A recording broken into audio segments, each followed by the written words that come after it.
comme l'homme de Dieu, oui. Donc, quand tu regardes ce qui se passe, peut être un message, on va appeler ça que pendant que vous êtes en retraite, pour que tu aies pendant qu'elle va dire prier, namoni nzamba talisinga ameminga l'esprit, namoni présence il y a 3 personnes bazo prier, mais na katika na bango namoni mutumba komelinga kimbango, mais na gauche nazomona mutumba ozo prier va komelanga Moïse, na droite namoni ba komelinga Christ, na tuni nzamba ça veut dire quoi? Mais oza na katika sibi drapeau Congo, mais namoni ce que critique comme na kata drapeau on a comme ba message. Nzamba zo bisangai atalisinga même président ou akozala élu na mboka oyo, na élection zo na mboka oyo. Mais pendant qu'il a ko prier, nazomona mboka na biso nzamba pesinga ba code, apesinga ba révélation. Qu'est-ce qu'on peut faire pour mboka oyo ekota na kimena moni tous les 4 coins ya pays, les 26 provinces qui entouré par des clôtures. Mais nazomona ba bazo utana 4 coins ya mboka baolinga ba sauter na kata mboka, mais na kati ya révélation ça va pesinga ba prière, apesinga ba révélation ba directive divine au fond mboka esala afin que kimia ezala total parce que sécurité na mona qui a clôture nzamba révéler kinga ça veut dire quoi? Et pendant que na bande ko prier na moni 2023 oyo tina suka ezaki na préparatif mabe pour na mboka na moni ba komenga même annulation des élections nazomona eloko moko esali que élection ça mite mais na komona année on nzamba la kisinga ba révélation musu na ko pesa bato individuellement benga na ko communiquer ba message on nzamba pour na mboka oyo et nazoni make Congo za mboka bilaka nzamba bisinga ce pays ici eza Israël d'Afrique parce que na moni ba semence ya nzamba makasi na mboka open nzamba zote sanga le prophète Simon qui bamba zaki ouais ya nzamba on nzamba saelaki et nzamba bisinga tanga asibi drapeau Congo na moni nzamba zo bisanga c'est une personne qui perd aussi indépendance et c'est quelqu'un aussi nzamba tizaki makasi pe na moni bon nzambe makasi likolo na ye nzamba zo lobelanga na moni lo le fombami ba no pesa message et ba message na zo ki ezaba message oyo ko libérer pepe makasi mais tant na zo loba na moni force moko asirene eta makasi na mboka Congo na moni ba sirene ko kota na kata via batu na moni ba sirene ko kota na kata babala batu nzamba zo bisanga ezana batu ba za combattre même na Europe esprit ya sirene zo sala makasi pour na ko détruire ko rendre batu faible yango komona actuellement na mboka na biso musique ezo dominer évangile makasi mais nzamba pesa ba directive nous allons faire pour relever des défis par rapport à makambo beaucoup plus élévation ya mboka oyo parce que mboka on nzamba bisinga zo remettre pouvoir ya Congo na mboka basala nzambe et basala nzambe ne ba uzabatu ba ko mboka o fait que mboka ko dans la lumière mais na moni monde des ténèbres ko dominer beaucoup plus la spiritualité o ya bo Yesu ya bonzambe et nzamba pesa ba directive o nzamba pesa na ko communiquer ngo individuellement na batu ba ko benga qu'est-ce que nous allons faire pour se soutenir comme le Congo c'est notre pays na somona Israël bana Israël ba aussi les États-Unis musulmans Europe bana France bango bazo zonga pour basali ba consolider force mboka na bango de même pe mboka na biso eza ba bazali banda toza droit ko zala ini spirituellement c'est ba directive on va pesinga pour na ko soutenir mboka oyo se relancer parce que mboka oyo za mboka oyo zamba zo préparer biso pour te préparer fin du monde yango ko mona mboka oyo za ciblé parmi ba signes catholiques on va pesaki malgré mamusu na olobango te okomona ke na kata basili catholique la guerre est là la famine est là yango mona biloko na Congo za mingi pona la sabato ke mboka oyo za mboka oyo signe prophétie ya fin du temps yango oyo Congo eza combattu yango nzamba biso mabele on a ko communiquer bana bazali ko nzambe basali ya nzambe basi.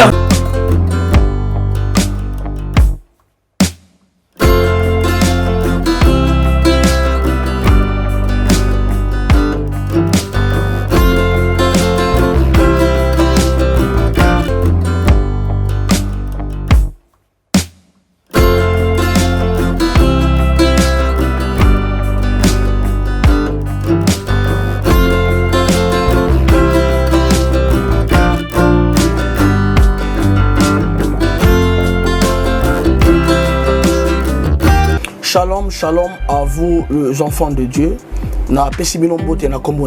C'est bien moi votre frère, le pasteur Israël Nash. Je vous salue au nom de Jésus. Je suis précisément à Kinshasa. Naza responsable à Ophelina. Jésus est mon papa. Naye liboso na bino pour nous représenter bino bana o bozomo na bilili pe ba difficulté tozanango.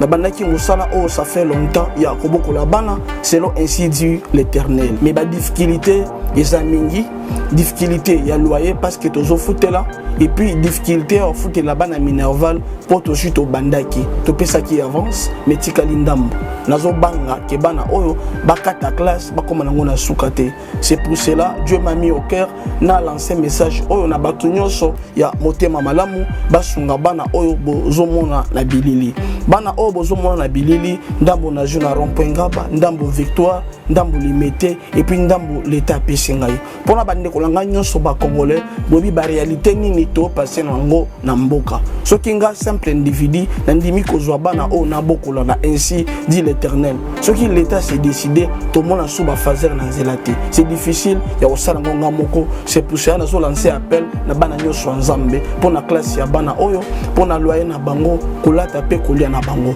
na osenga na bato nyonso baza cœur sensible pe baza na motema bosunga ba sunga biso pe ba salisa biso toza na commune ya Kalamu quartier Kauka référence ya monene tukangami na université Kimbangiste avenue comme on a Marin le numéro 16 numéro de téléphone à biso pour na bato balingi ba contacter biso pour na ba détail mosusu isa plus 243 89 72 32 229 nzamba pambola bato nyonso yo ba ko assister biso.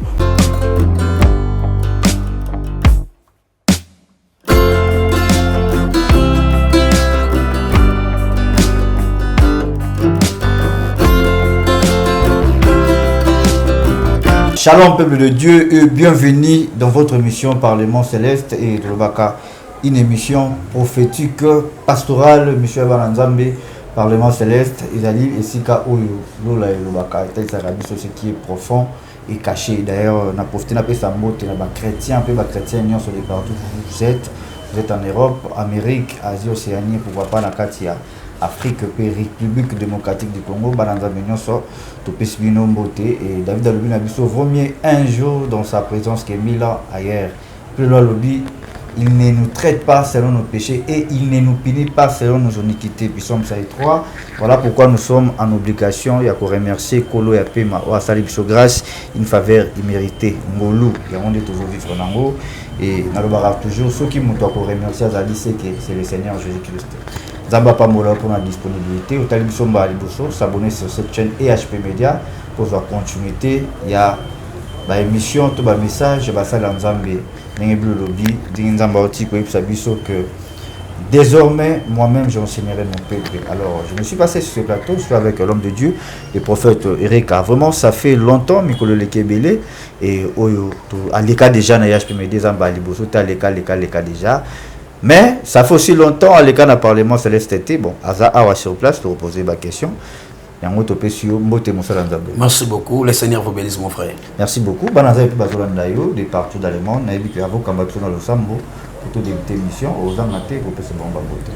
en tout cas, je salue tout le monde qui nous suit. Comme d'habitude, vous ne serez pas déçus. Nous sommes là pour vous amener des messages qui vont vous édifier.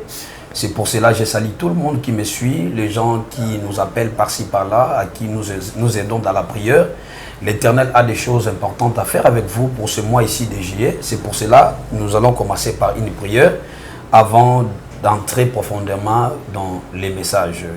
Là où tu es, tu fermes quand même les yeux, tu es concentré. Père Céleste, le Créateur des cieux et de la terre, je confie toute personne qui nous suit partout, que ton onction descende dans leur tête comme l'huile qui descend dans la tête d'Aaron, à sa robe et jusqu'à ses pieds, afin que ton peuple va bénéficier.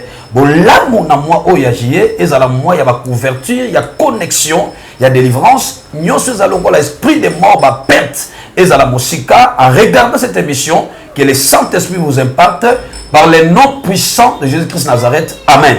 Amen. Merci beaucoup, peuple de Dieu. Et merci Mini pour votre soutien spirituellement, physiquement et surtout pour commenter à Kitoko pour nous encourager la Nzambe et nous toujours. Cette émission est là pour nous édifier, bénir, consoler, peu importe un problème aux amours. Il est le rémunérateur de celui qui le cherche. En tout cas, je ne pense pas que vous allez décider. Oui, l'homme de Dieu, oui, Moussala Nzambezo qui est bien. Zambazo Pambola Batou, nous sommes des sentinelles, nous sommes en train de travailler au rage-pied. Nous avons vraiment un moment donné dans la prière, je me concentrer toujours pour l'avancement de l'œuvre de Dieu, pour l'avancement de nos pays, les gens qui nous suivent partout. Je suis vraiment en train de travailler, comme la Bible nous dit dans l'église des primitives, les nombres sont augmentés chaque jour.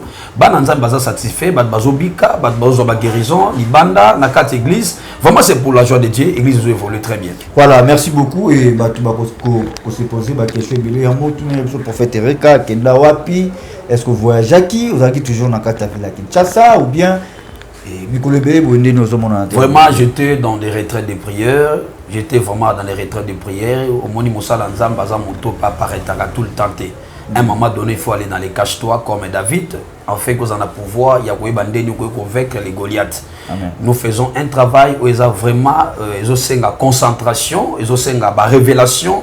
Il faut tout le temps que vous allez vraiment connecter avec la présence de Dieu. C'est pour ça que par rapport à la préparative, par rapport à l'orientation, oyo nzambe senga pesa biso yango mona paraître le sur libre sur bana nzambe par rapport makambo nzambe bisingai. Voilà, merci beaucoup l'homme de Dieu, c'est bel et bien et le prophète Erika et on a bengaka toujours ça basali nzambe o bagumba mbeli na mbalité. Alors Bible le biso, confiez-vous à l'Éternel, vous serez affermis, mais à ses serviteurs, vous réussirez.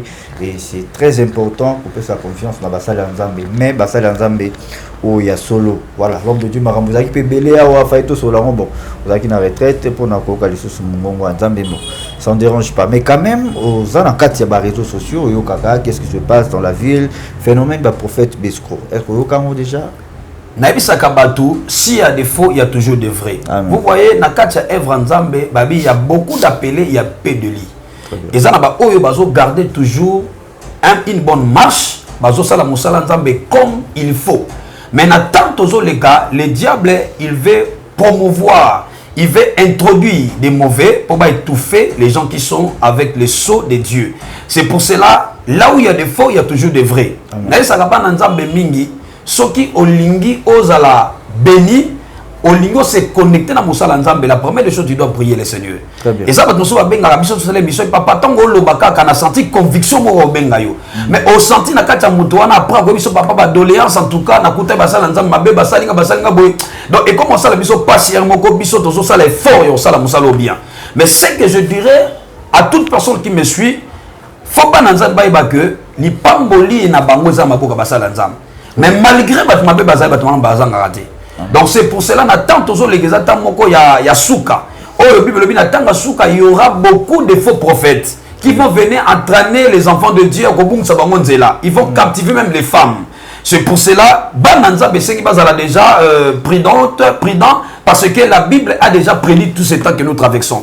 Mais le vrai aussi existe. Parce que ceux qui t'ont commis à penser dans les faux, t'ont risqué de faire passer notre bénédiction ailleurs parce que les hommes de Dieu qui sont vrais sont des canaux de bénédiction pour les enfants de Dieu.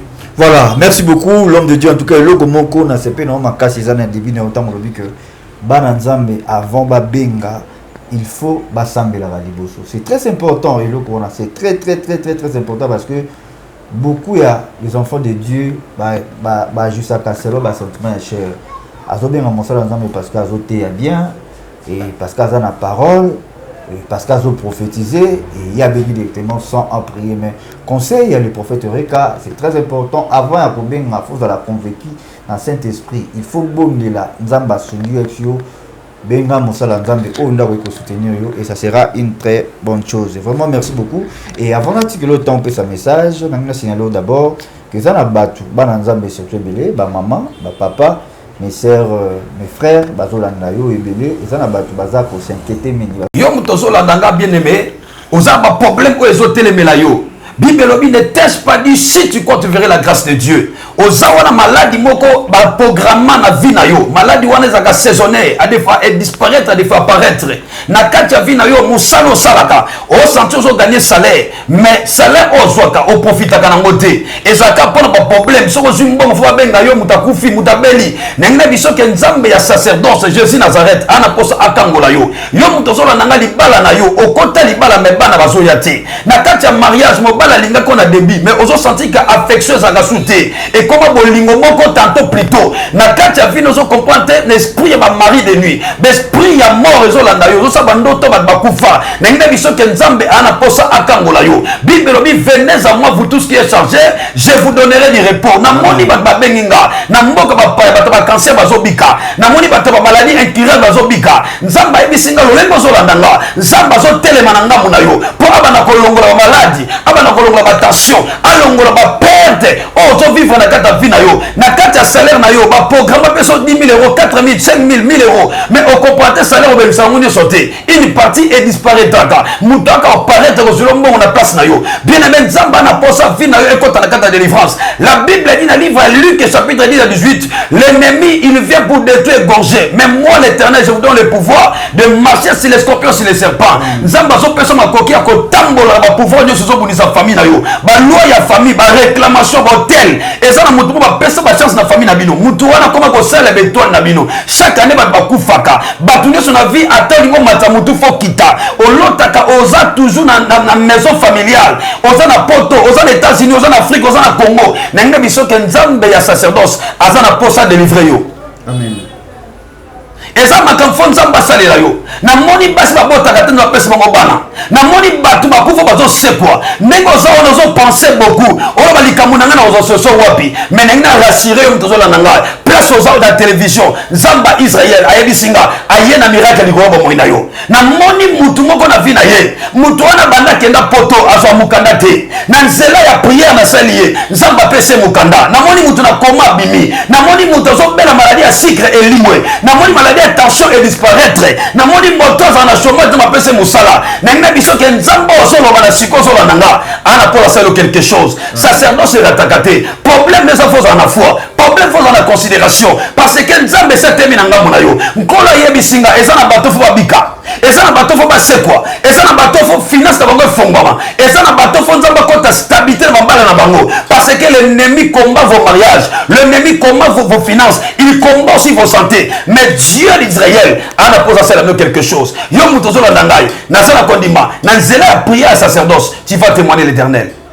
Amen. Voilà, merci beaucoup l'homme de Dieu en tout cas nzamba pambolayo et je vous signale on a besoin d'assistance et de prière on a besoin il y a à conseiller l'homme de Dieu, on a besoin d'assemblée de ton aïe, n'hésitez pas, le numéro de l'homme de Dieu affiché, n'a pas écran, là comme le prophète Eureka et Bengaye, pour Madame Mingi, Oyo, Bible, N'ingé passe pas la plus que j'aime dans le baka, ce n'est pas biblique, si ton Dieu moi c'est le mien. Cela veut dire, ce qui Nzambe Oyo Sambelaka, ici Mbaraté, tout mes garants Nzambe Naïe, ça sera une très bonne chose. Et n'a vu que Nzambe c'est le Seigneur Jésus-Christ. Alors, tout mes cahiers, voilà, restez toujours scotché branché sur cette émission Parlement Céleste, c'est très important pour te lire à Bio Rabo. Nalobaka, avec Fessica, tu as béni, consolé et pris, tous à la fortifier. Le problème, non, c'est comme la bisso, ne vous inquiétez de rien, mais en toute chose, faites connaître vos besoins à Dieu par vos prières. Zamba Moulo, l'homme de Dieu, oui, tu continues ce qui se passe, puis ça un message, Zamba Pesa qui est au panda, qui est en retraite.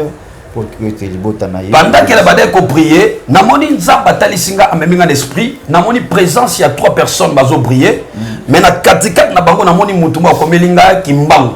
Mais na gauche nazomona mutumba ozo prier va komelanga Moïse. Na droite namoni ba komelinga Christ.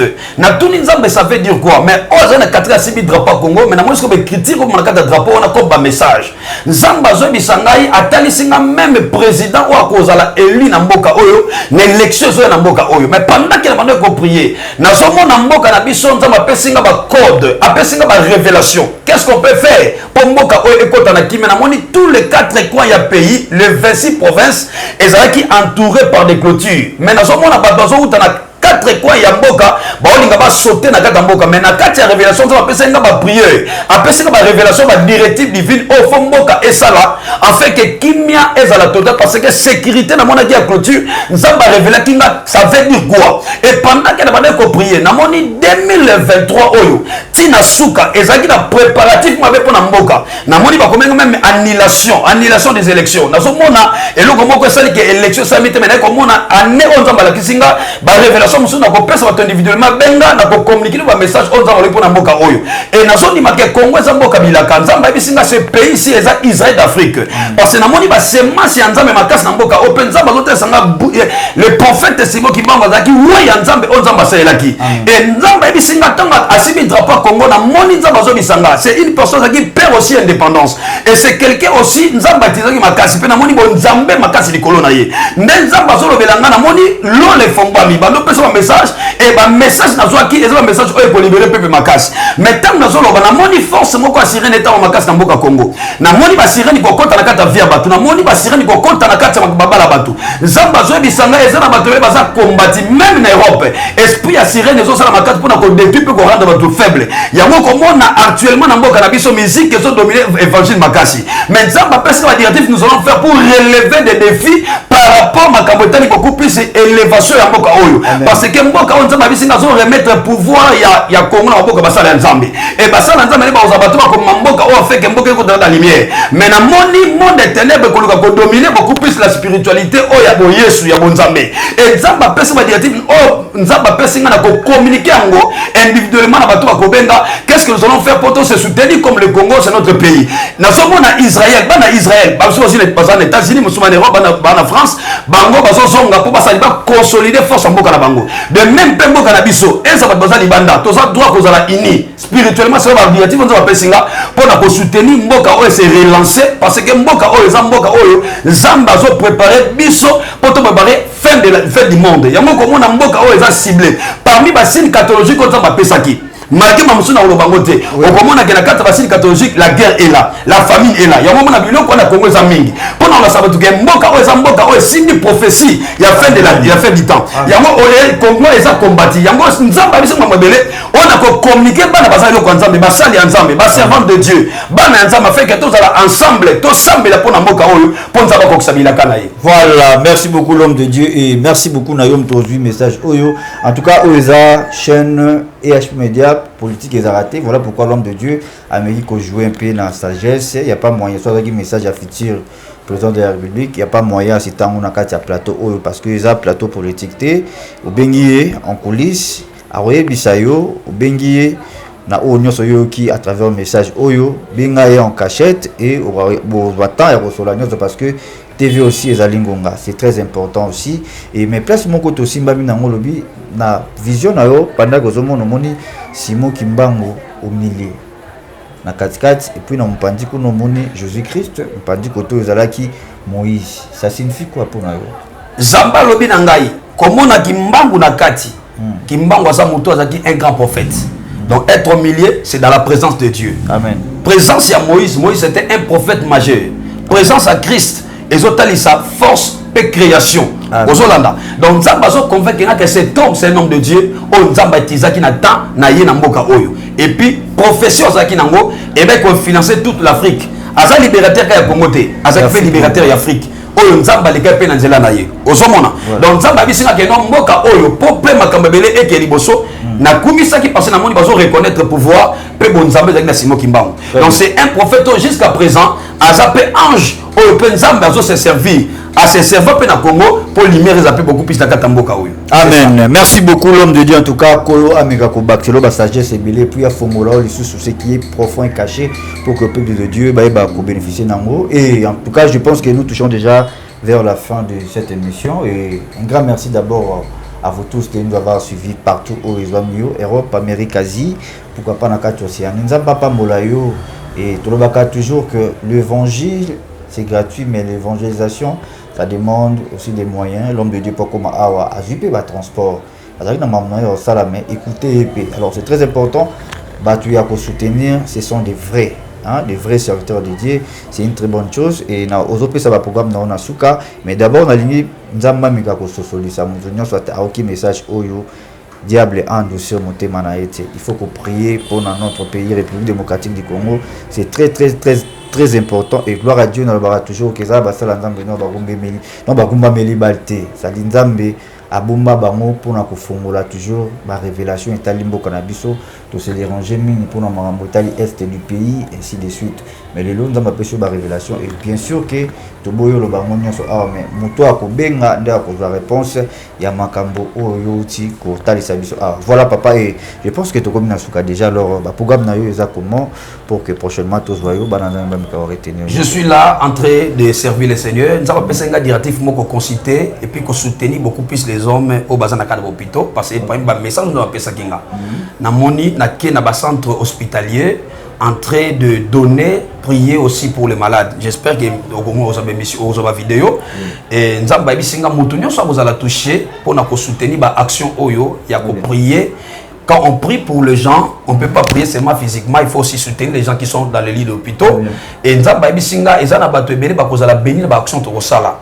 Et na yebi que semaine oyo ti na fin du mois nde to sala yango. Nayebi Kenzambe a suscité beaucoup plus de miracles dans la vie à Batou. Entremise, il y a ministère Nanga, Ndengenzamba Lobela Kinga, Moudnyo vous allez toucher, vous avez par-ci par-là, dans Congo, en Europe, en Amérique, Océanie, Joata Kobenga Bisso, pour participer à l'action, tout ça là, des œuvres caricatives et pour soutenir les hôpitaux. On a beaucoup plus de malades parce que dans mon malade et bien dans l'hôpital, nous allons aller prier pour ces malades et soutenir ces malades physiquement. Na Maï Nabiso, na Basikre Nabiso, na Biloko Nabiso Golia, et qu'on a bien vous allez partager dans mon tournée pour participer. Donc aujourd'hui jusqu'à fin du mois, nous avons action pour se récolter le moyen pour nous ça parce que ça parmi les directifs parce que Congo et Zambo d'être fêté une affaire à 63e anniversaire d'indépendance. Et ça moment très prophétique et 7e mois où ils ont fonza basa mbélé et qu'on a pour la bénédiction peuple de Dieu. Donc je pense bien mon numéro est là plus 243 81 86 19 786 plus 243 81 86 19 786. C'est ça mon numéro. Je sais que Dieu va vous bénir et puis nous allons vivre beaucoup plus de témoignages pendant ce temps. Nanzela va prier au Tokosala ensemble Nabiso et puis peuple de Dieu ils vont témoigner le miracle. Merci beaucoup et Nabato baza ba difficulté ba go benga opéra maladie za na problème songolo vous êtes disponible. Sacerdoce ratakate na ba témoignage ba tebele ba zo benga biso ba tebele baza na ba koma ba bimi bo santa kama kolo et dérange ko ma sasi muso butu ba beta yo ba gastrite moko boye aiguë ba maladie moko réducteur ba sucre ba tension au Kenya hôpital comment na carte esclavagisme comment na dépendance à médicaments nzamba zolo ngola batabonga ba dépendance à médicaments ba qui sont ba pesa biso mix biso te le vrai guérisseur c'est Jésus Nazareth. Donc à travers mon ministère parce que nous sommes en train de s'imprégner je vais être imprégné dans la prière je vis l'ombre de Dieu en train de guérir beaucoup de personnes na lingi ozala montali boso o ko bénéficier grâce au comme piscine à Bethesda. Donc ozawana 38 ans maladie 10 ans 5 ans maladie na yo et comment aiguë ozala okufa docteur abiso que dans une année tu vas décéder. Nzamba bisinga ko sekusayo tu as encore le temps Dieu me dit tu mourras pas tu vas rencontrer les merveilles de l'Éternel. Amen. Voilà, merci beaucoup l'homme de Dieu et tout comme nous sommes Souka, je pense que Christ va venir le cola alpha pour soutenir la prière le cola Oméga. Seigneur, je bénis cette émission, je bénis toutes personnes qui m'ont suivi, que la main de Dieu leur convaincre d'appeler et de faire le miracle. Nous sommes molili, ou etakaba doute, ou etakaba tout incrédulité, ou empêche pas à connecter avec de vrais hommes de Dieu. Na longolia mona komba Yesu Masia, ainsi priez. Amen. Amen. Merci beaucoup et quant à moi, ce qui est sa vérité, je pense que à la prochaine. Bye bye.